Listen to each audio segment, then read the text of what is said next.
হেঁটে হেঁটে পায়ের নিচে তলা পুরো ছুলে গেছে। হর হর মহাদেব। শেওড়াফুলি থেকে তারকেশ্বর মন্দির 40 কিলোমিটার 70 কিলো বাগ নিয়ে হেঁটে যাওয়া পরিশ্রম কি অভিজ্ঞতা হলো তোমাদের সাথে সেটাই শেয়ার করব। 40 কিলোমিটার হেঁটে যেতে যেতে রাস্তার মধ্যে কি পড়ছে, কিভাবে গেলাম, কতটা না কষ্ট হয়েছে, রাস্তার কি অবস্থা, সবকিছু নিয়ে এসেছি আমার এই ভিডিওতে। আমরা গিয়েছিলাম ব্যারাকপুর ঘাট পার হয়ে শেওড়াফুলি গঙ্গা স্নান করে তারপর আমরা হাঁটা দিয়েছি সন্ধ্যা 7টার সময়। দেখে নেওয়া যাক ব্যারাকপুর মনিরামপুর ফেরিঘাট থেকে লঞ্চে করে শেওড়াফুলি এসে সেইখান থেকে গঙ্গা স্নান করে আমরা কিভাবে তারকেশ্বর গেলাম সেটাই তাহলে দেখে নাও। 10 টাকা দিয়ে টিকিট কেটে ব্যারাকপুর থেকে আমরা এখন শেওড়াফুলির দিকে রওনা দিয়েছি। শেওড়াফুলি ঘাটে বোতল, কাপড়, ঝান্ডা, বাঘ সবকিছু পেয়ে যাবে এই শেওড়াফুলি ঘাটে। শুক্রবার সন্ধ্যা 6:30টার সময় এসেছি ভাটাঘাটে, শেওড়াফুলির ভাটাঘাট। এখানে মোটামুটি আমাদের 26 জন টিম আছে, 26 জন সবাই একসাথে আছে। এবার এই 26 জন গিয়ে আমরা সবাই স্নান করব। আমাদের বাঘ আছে সামনে রাখা, এই আমাদের বাঘ আছে এখানে রাখা। এই বাঘের মধ্যে জল ভরে 40 কিলোমিটার আমরা হেঁটে যাব তারকেশ্বর মন্দির। এই ঘাট থেকে আমরা বাঘের কলসিতে জল ভরে নিয়েছি। এবার এই বাঘটাকে সাজানো হচ্ছে, দেখো কত সুন্দর করে সাজানো হয়েছে বেশ। কিন্তু এখানে বেশ সাউন্ড দেওয়ার জন্য ঝুঁঝুরির মতো রয়েছে, সকলে কিন্তু দেখো সকলে কিন্তু খুব সুন্দরভাবে কাজ করছে। এমনকি এটার মধ্যে কিন্তু লাইটও জ্বলবে। এভাবে দুটো রয়েছে, মিনিমাম দুটো কলসি মিলিয়ে 60 থেকে 70 কিলো ওয়েট হবে। এটা কিন্তু এইভাবে আমরা হেঁটে হেঁটে 40 কিলোমিটার যাবো তারকেশ্বর বাবার মন্দিরে। সকলে কিন্তু এইভাবে ঠাকুরের প্রতি ভক্তি চলছে, এইভাবে সকলে ভক্তি করে তারপরে কিন্তু আমরা বাবার পথে রওনা দেবো। এখন রাত্রি 8টা বাজে। দেখো লাইট সেট হয়ে গেছে। এখানে কিন্তু সুন্দর একটা ব্যাটারি ব্যবস্থা আছে, মা মনসার রয়েছে, ত্রিশূল রয়েছে, গদা রয়েছে। এভাবে কিন্তু প্রত্যেক বছর সকল যারা ভক্তি রয়েছে সকলে মিলে কিন্তু বাবার এইভাবেই কিন্তু তারা আরাধনা করে থাকে। আর এই শেওড়াফুলি ঘাট থেকে কিন্তু প্রত্যেক বছর এরকম বড় টিম, এরকম বড় বাঘ নিয়ে কিন্তু সকলে ভালোবাসা নিয়ে এভাবে কিন্তু যায়। এবার তাদের সাথে আমিও এই বছর যোগ দিয়েছি, আমিও যাবো হেঁটে তাদের সাথে। তারা কিছু বাঘ উঠিয়ে নিয়েছে, সবাই যাচ্ছে, আমরা কিন্তু রওনা দিয়েছি। বাঘ নিয়ে শুধু আমরা নই, আমাদের মতো শিব ভক্ত অনেক রয়েছে যারা বড় বড় বাঘ নিয়ে 8 জন, 10 জন, 15 জন, 20 জন মিলে একটা বড় বাঘ নিয়ে তারকেশ্বর মন্দিরের দিকে রওনা দিয়েছে। এখন বাজে রাত্রি 12টা, 4-5 ঘন্টা থেকে হেঁটেই যাচ্ছি। বাবা তারকনাথ মন্দিরে যাব। বাবার নাম স্মরণ করতে করতে গলা ভেঙে গেছে। সকলে মিলে চলেছি বাবা তারকেশ্বরের পথে।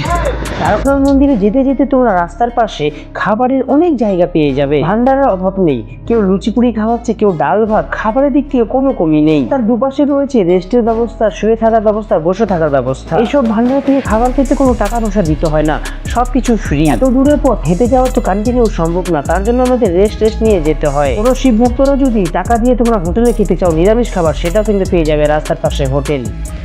হেঁটে হেঁটে পায়ের নিচে তলা পুরো ছুলে গেছে, কুচি কুচি পাথর রাস্তার মধ্যে, প্রচণ্ড বাজে রাস্তা। সব বাবার ইচ্ছে, কখন পৌঁছবো জানি না। যেতে থাকি, নিশ্চয়ই তারকেশ্বর বাবার দর্শন পেয়ে যাব। রাস্তার দুপাশে শুধু খাবার নয়, খাবারের সাথে রয়েছে মেডিসিনের ব্যবস্থা। যদি কারো পায়ের ব্যথা খুব হয় তাহলে তোমরা মলম মেডিসিন পেয়ে যাবে যে কোনো ভান্ডারাতে। মেডিসিনের কোনো কমি নেই, সরকার থেকে প্রাইভেট সবকিছুর ব্যবস্থা রয়েছে। কিন্তু এখানে যেখানে খাবার মেডিসিনের ব্যবস্থা পাবে সেখানে কিন্তু শুয়ে থাকার ব্যবস্থাও তোমরা পাবে। অনেকেই মনে প্রশ্ন হতে পারে আমাদের সাথে তো লেডিস থাকবে, বাথরুম করবে কোথায়? বাথরুমে কিন্তু অসুবিধা নেই, স্নান, খাওয়া দাওয়া, বাথরুম করার ব্যবস্থা সবকিছুই রয়েছে। তারকেশ্বর মন্দিরে যেতে যেতে কিন্তু অনেকগুলো ভগবানের দর্শন মন্দির পেয়ে থাকবে। এর মধ্যে প্রথম রয়েছে ডাকাত কালীবাড়ি।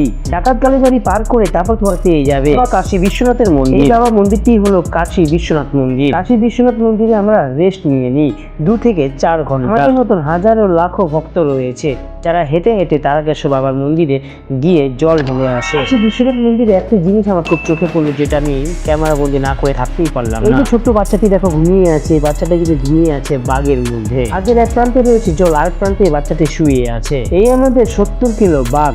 এই বাঘটি আমরা 26 জন মিলে কিন্তু এইভাবে অল্টার করে তারকেশ্বর মন্দিরে নিয়ে গিয়েছি। আগের দুপাশে রয়েছে পিতলের বড় বড় কলসি, দুটো কলসিতে রয়েছে জল। বাঘটা কিন্তু ওয়েট প্রচুরই ছিল, বাঘটা নিয়ে বেশি আমরা হাঁটতে কেউ পারছিলাম না। উপরে মা মনসার ত্রিশূল, এইভাবে কিন্তু গদা থেকে শুরু করে অনেক কিছু দিয়ে সাজানো হয়েছিল এই বাঘটিকে।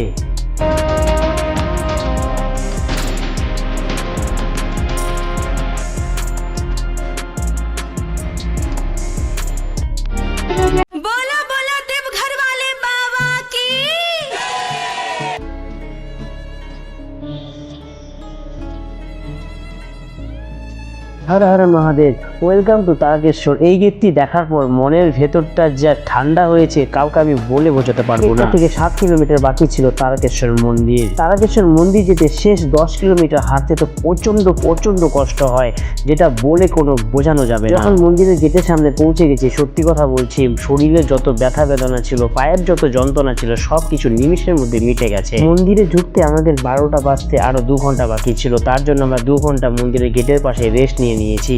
রাত্রি 12টার সময় আমরা গিয়ে লাইনে দাঁড়িয়ে তারপর কিন্তু জল ঢালবো এই প্ল্যানই আমাদের মধ্যে ছিল। সোমবার 1টার সময় আমাদের জল ঢালা কমপ্লিট হয়ে যায়। মন্দিরের গেটের সামনে ভিডিওটা আমি ঠিক করতে পারিনি, কারণ হলো পুলিশেরা ঘাড় ধাক্কা দিয়ে যেভাবে বের করে দিচ্ছে, মোবাইল বের করার কোনো সাহসই পাইনি আমি। এটি হলো মন্দিরের পেছন সাইড। সবাই ভক্তরা জল ঢেলে এইভাবে পেছন দিক দিয়ে বেরিয়ে এখন মার্কেটে গিয়ে প্রসাদ কিনে তারপরে সবাই বাড়ি যাবে। মন্দিরের গেটের পাশেই রয়েছে দুধ পুকুর, যেই পুকুরে অন্য টাইমে গেলে পরে তোমরা কিন্তু স্নান করতে পারবে। খুব পবিত্র একটা দুধ পুকুর রয়েছে। এখন মাস থাকার জন্য, এত ভিড় হওয়ার জন্য সেই দুধ পুকুর কিন্তু গেট বন্ধ রাখা হয়। আমরা এখন মন্দির থেকে বেরিয়ে গেলাম। বেরিয়ে যাওয়ার সময় দেখো কত সুন্দর, যদি বৃষ্টি জল রোদ্দুর না আসে তার জন্য কিন্তু সুন্দর শেডের মতন করে দেওয়া হয়েছে। আশা করি যেসব শিব ভক্তরা তারকেশ্বর মন্দিরে যাওয়ার প্ল্যান করছো, তারা যদি ভিডিওটি আমার ফুল দেখে যাও, তাদের কোনো অসুবিধাই হবে না তারকেশ্বর মন্দিরে যাওয়ার জন্য। সকলে সুস্থ থাকবে, ভালো থাকবে। আবার দেখা হচ্ছে অন্য একটা ভিডিওতে। হর হর মহাদেব।